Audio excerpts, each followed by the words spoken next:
The Federal Reserve made a 25 basis point cut last week, widely expected. Many people would say it's not enough, but most importantly, they signaled there's going to be two more rate cuts this year. And the odds are you're going to see another 25 basis point cut in October and then a third 25 basis point cut in December.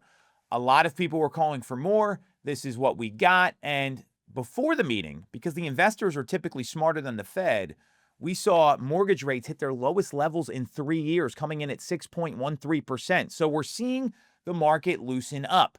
Now, what does all this mean? We saw the 10-year retreat closer to 4%. If you get a 3 handle in there, I'm pretty clear things could loosen up. But there's some things to think about here. Now there's a plan with the Federal Reserve, and we know what's going to happen. And there's a lot of data that's going to come out between now and the end of the year. It's pretty clear what they're going to do.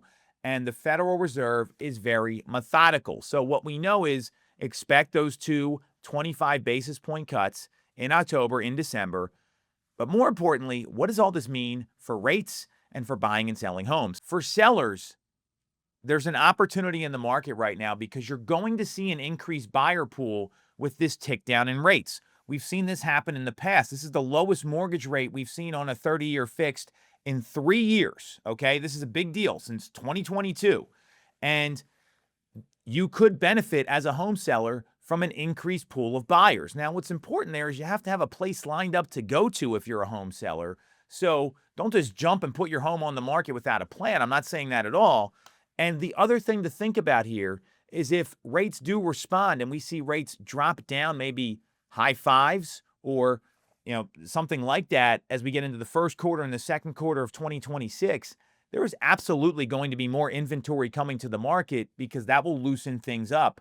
And a lot of the people that have been on hold and not making a move and have that lock-in effect going on, like we've seen with the Wall Street Journal article and the studies on American mobility, some of those people could come to the market.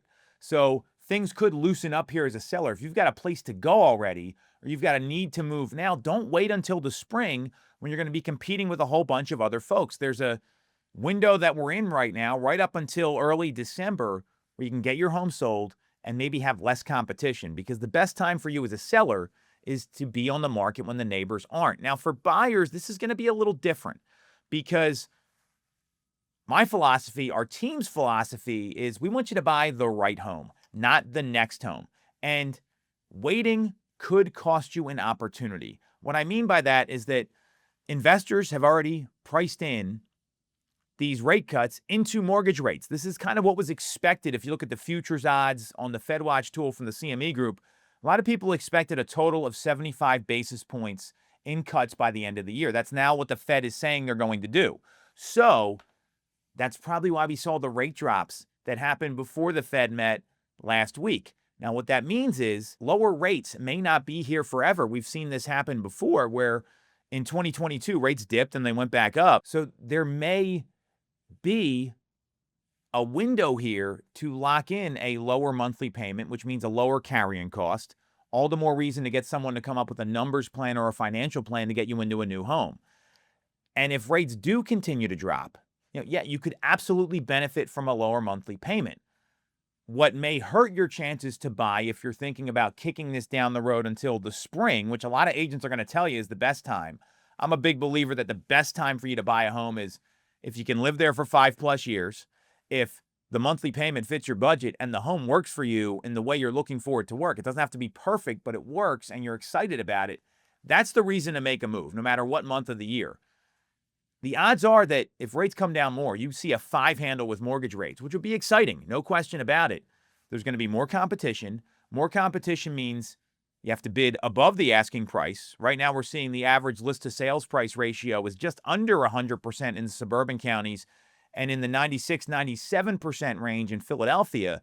So that number could jump back up 100%. You might need to waive inspection contingencies or give up things you'd want in a transaction to make you feel comfortable just to get the house. Or you might lose out on a house that could really work for you because you're not prepared to get into that competitive offer situation. So that's the stuff you've got to be careful of. And that's why the waiting game, there's some pros, which is rates could drop more and there's going to be more inventory in the spring. We've seen inventory continue to rise all year, But the cons could be we're already in a seller's market here. And if rates come down and more demand hits, that's only going to intensify the seller's market. We're not like other areas of the country where they're seeing more supply. The Northeast and Philadelphia and the Philadelphia metro area specifically were identified by Redfin as one of the best seller markets in the country. So there's some things here you need to be mindful of. And we'll source that article and show you that study as well. So the real lesson here is with all this stuff happening, the most savvy consumers, whether you're selling or buying, they start planning early.